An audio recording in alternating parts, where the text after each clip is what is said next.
Welcome to GearCheckGames. This is part 27 of our commentary for The Legend of Zelda: The Wind Waker HD. Last time, we screwed around on Windfall Island. This time, we're gonna screw around some more on Windfall Island, because this is what you've chosen to watch, so strap in. So, see how much fun it is already? We're on a Ferris wheel. Yeah. This is just like unfathomably enjoyable. Oh. For some reason, as a child, that shot was really hard to make. I guess I kept hitting the walls, but like, first try. Well, motion controls, yeah. So they've made like emulator mods for Wind Waker to like update the graphics and do like randomizer Sorry to cut you stuff off, Dan, and all that. but like, sorry to cut you off, but one thing we're about to see here, whenever I need to change the wind direction, which turns out I didn't, but I wasn't paying attention, I always face myself in the direction I'm going to jump. But for some reason it turned me around here, and I didn't realize it until it was too late. Wait a minute. This music doesn't work? This isn't from Wind Waker? Nope. Let's try that again.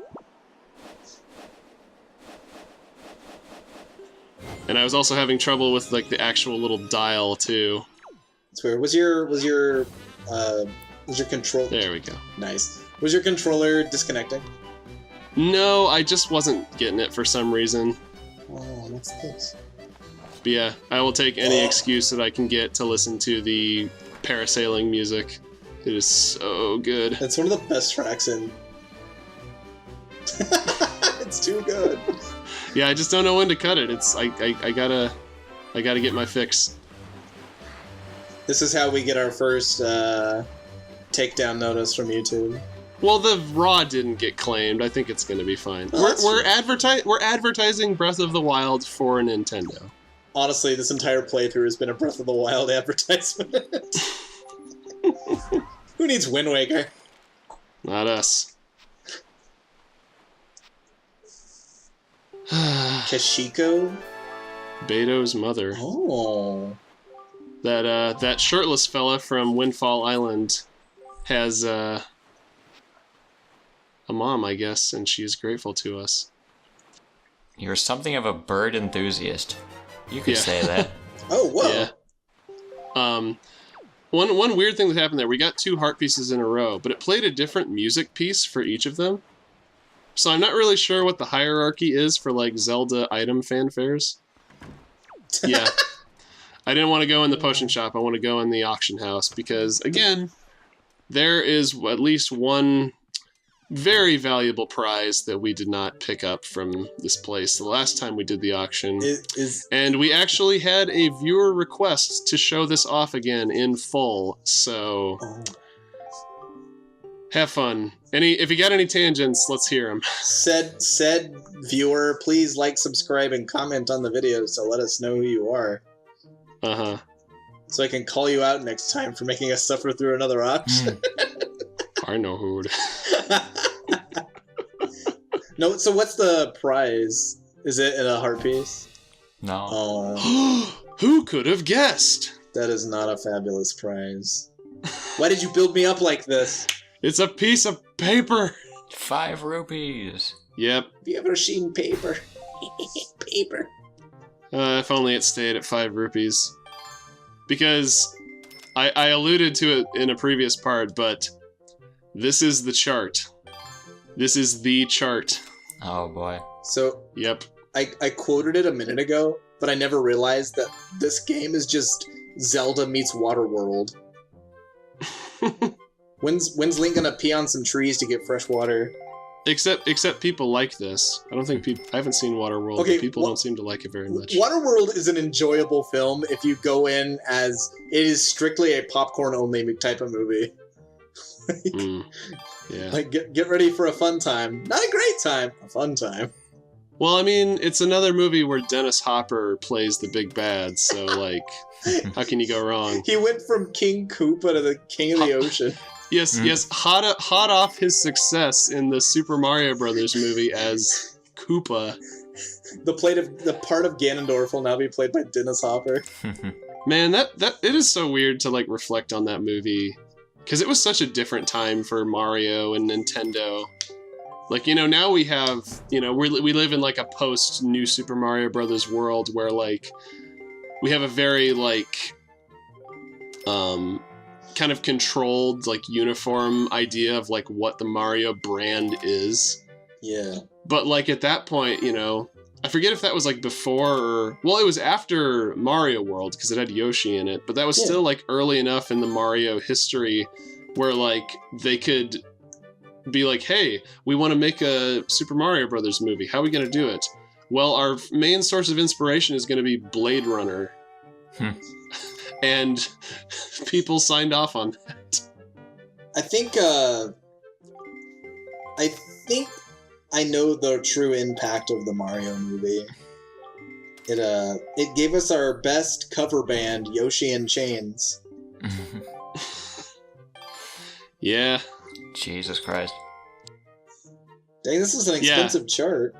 Yeah, we've come a long way from the days of 5 rupees. The best part is when if one of these people win it, they just like, I don't want it. They give it back. Yeah. Never mind. So I think the way this works is that you stun them like this if you bid high enough, and I think it's if you raise the cost by 10%, then you stun them, unless it's below 50 rupees, in which case I think you need to like double the price to stun them. This is another one of those like Pokemon like attack calculation-esque RNGs or number generators. So you said this is the chart. What's the big deal about this chart?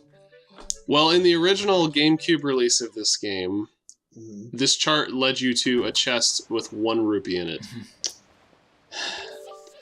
In the HD version, though, it gives us 50, which is the last thing we do in this part. So there's your spoiler. Sorry. Oh. But yeah, this do you have to follow this girl her? seems like she's acting a little sketchy tonight. And that's a safe. Nice save. Oh yeah. I wonder where this is going. So I have a feeling you're supposed to track that girl. Yeah, you're supposed to follow her but like keep your distance, because if you get too close to her after she starts running like that, she'll notice you and she'll go hide, and you won't be able to try this side quest again until the next night. Hear her heartbeat all the way over here. Is this Link's oh sorry. Yeah, I don't remember that heartbeat sound being so pronounced when I initially played this, but Also, you missed out on the little gag. If you decide to follow her instead of just waiting here, where she'll like almost catches you, but then it turns out that it was just a cat or something. Oh, really? Yeah, like you're That's following funny. her, and then she's just like, "Wait, who is that? Or what was that?" She just like stops and turns around and looks right in your direction. It's like, "Who is that?" And then Link's just standing there, and you hear a cat meow. Yeah, I was doing the Korok trials in Breath of the Wild the other day, and there's a moment like that when you have to follow the little Korok to the shrine, where he turns around there's a couple of moments like where he like runs towards you, like not knowing that you're there. That's a moment in like every single tailing mission in video games. To the point where I'm doing a tailing mission, I'm like, all right, prepare for this moment. It's coming. I always like this little exchange too. Because I like you. Come on, Link. There can only be one.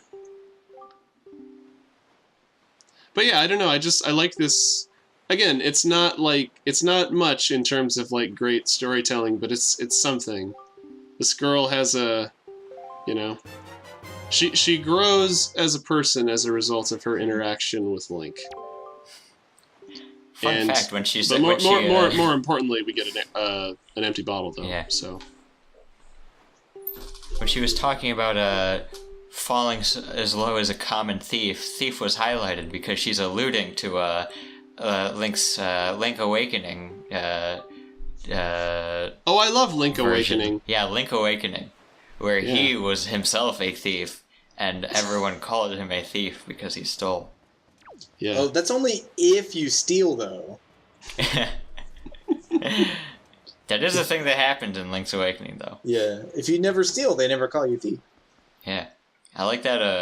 I think Marin had like a Smash trophy or something that talked about how she was like, she had a strong sense of justice or whatever, or she hated thieves or something. So then, yeah, I think that was Melee.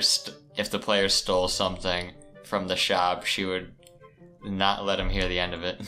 Yeah. Is this the milk bar? Oh yeah, the wink wink milk bar. Robin, they're drinkers. By which I mean this is obviously like censored alcohol.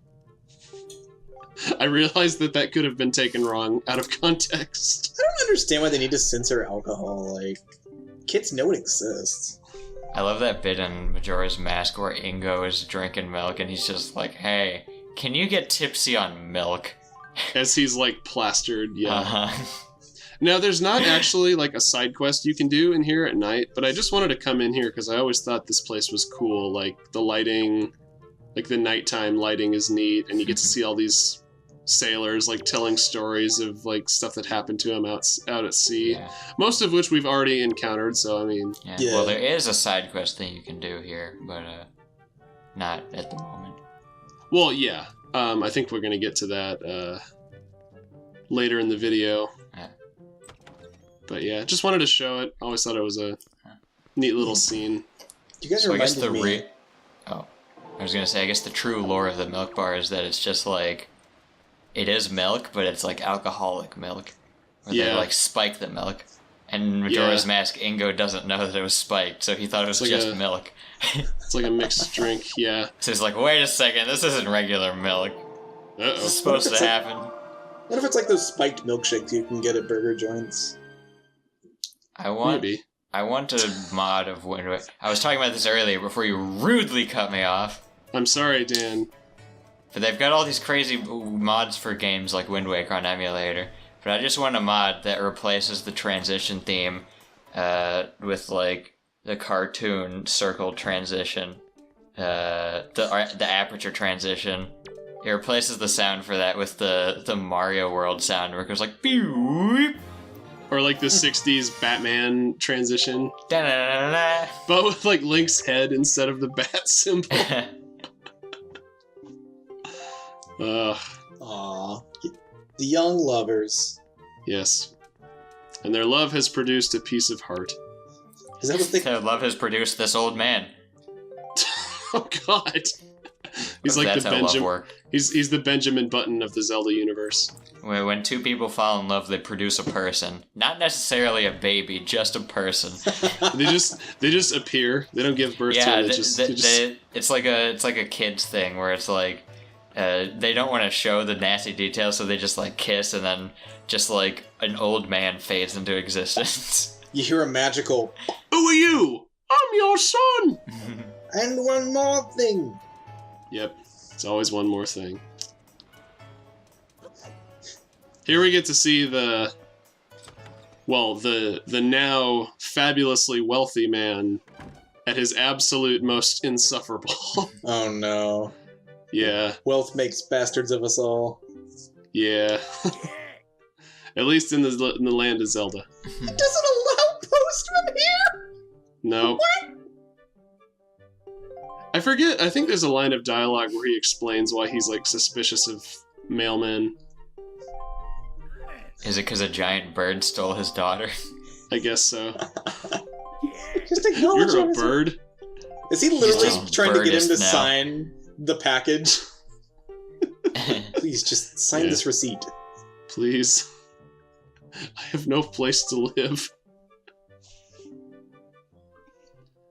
Yeah. So that didn't go as planned. But fortunately, Link is here to fix the problems of every single person on the planet.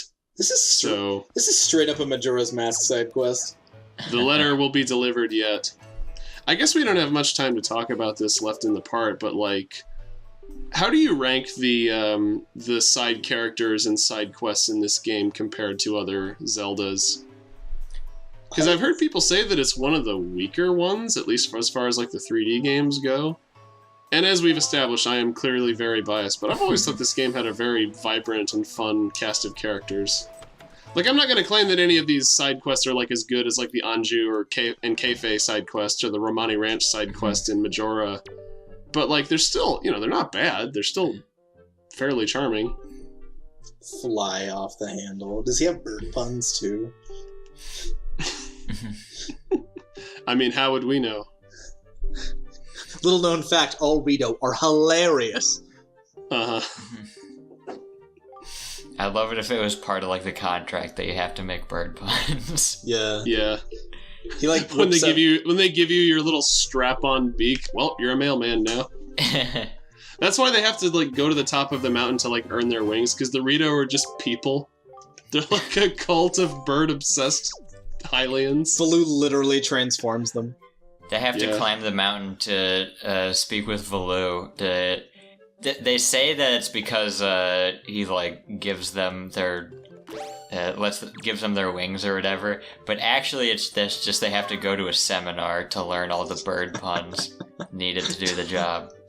Valoo sits them all down. He has a chalkboard behind him. He's like, "Listen, the only way you can be mailman is if you memorize these 7 puns." It's like a week-long seminar. Yeah. I'm here to instruct you on the art of bird humor. So yeah. Or bumer, as they call it in my native tongue. So as I said, I think Maggie might be misreading Mo's longing looks at her while she was in the cell. And no, there's a lot of heart pieces on this island. Mm-hmm, yeah.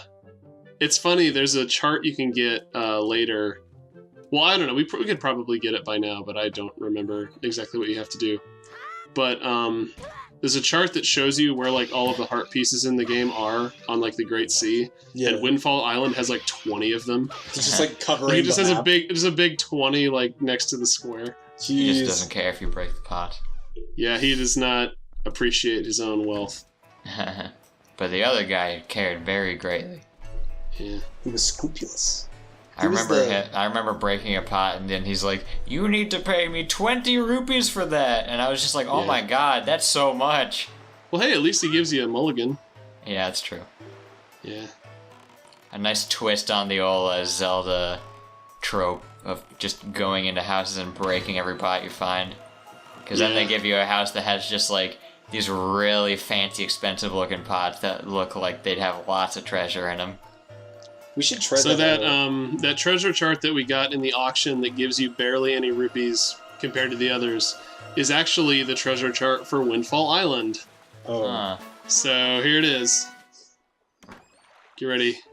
Get ready for disappointment, fellas. Who would put like none? Who would put 1 rupee in a metal chest? Oh, well, that's not bad. Yeah. You get some of your money back. They made it better. I think overall they inflated like the value of rupees you get from like miscellaneous treasure chests, where like they would previously give you like 20, now they give you 50, just to kind of help out with like your money issues that people would have in the original GameCube version, which we'll probably be seeing like a week or so from now. Right. But in the meantime, thank you for joining us for this part that was, in all honesty, very wasteful of your time. Join us next time when we head out towards the Wind Temple, our next destination. Yay. Bye.